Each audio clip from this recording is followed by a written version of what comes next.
Post 3800 Research Log, Day 147. My name is Dr. Marcus Reed, lead researcher assigned to monitor the SCP-3800-1 colony. The sun rises over this nameless archipelago in the Indian Ocean, revealing another day of remarkable activity. 4.5 kilometers of land now covered in their structures. 34% of our island transformed by creatures that by all scientific understanding shouldn't exist. The morning ritual has begun. I watch through my binoculars as they emerge from their mud and timber shelters, moving in that peculiar synchronized way. No words exchanged, no signals I can detect, yet they coordinate with military precision. Today marks the third week of Project Farmland. 27 instances have been steadily clearing a new stretch of coastline, methodically uprooting vegetation to plant something. We've never seen them harvest these crops, never seen them eat anything. They don't need to, with no mouths to feed. One of the smaller instances has spotted our hidden camera again, third time this week. It stares directly into the lens with those blank eyes, not with curiosity or hostility, just acknowledgement. Then it returns to work. Security Chief Dawson thinks they're getting smarter. I agree. When we first transported the colony here 5 months ago, they were disorganized, almost childlike.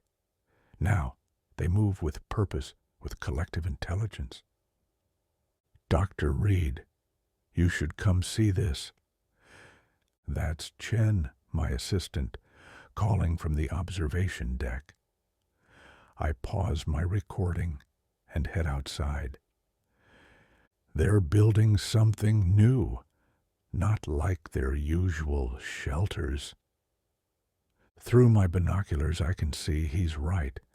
About 50 instances are gathered at the northern point, constructing what appears to be a platform of some kind, 5 meters high, facing the ocean. How long have they been working on this? Started just before dawn, Chen says. Dr. Reed, do you think they're expecting more of their kind?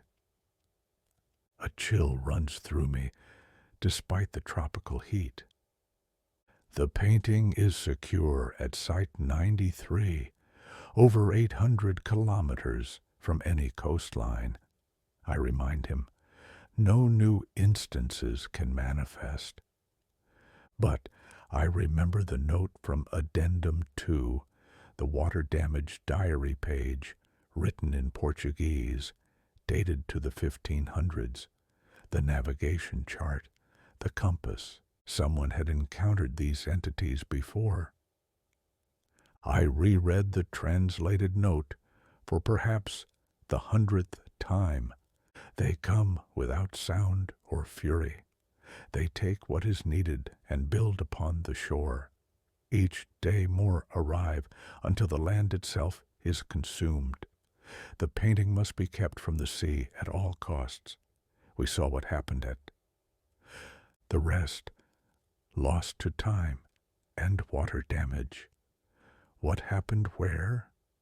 What did they see? That night, I dream of the entities. In my dream, they have mouths. They speak to me in Portuguese, words I somehow understand.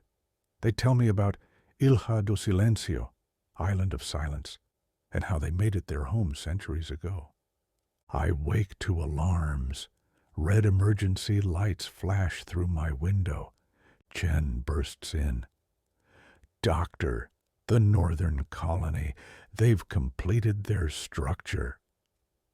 On the screens, I watch hundreds of SCP-3800-1 instances gather around the platform. They stand perfectly still, facing the ocean. The waves crash higher than normal, despite there being no storm. Are we recording this? I ask. All cameras, Chen confirms. Then I see it, a ripple in the water, too uniform to be natural.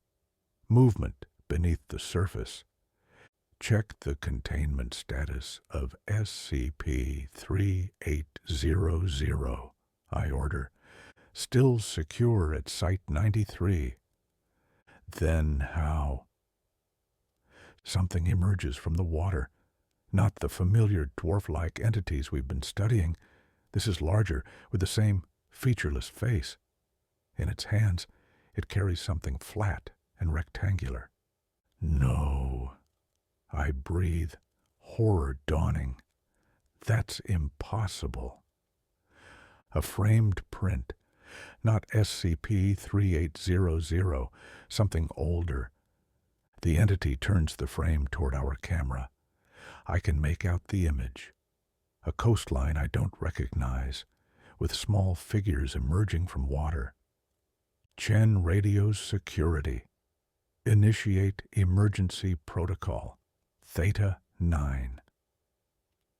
The entity places the print on the platform. The assembled instances bow in unison. Dr. Reed, Chen says, the radius calculation. If there are more of these prints, then the NK-class scenario isn't theoretical. I reach for the secure line to O5 command.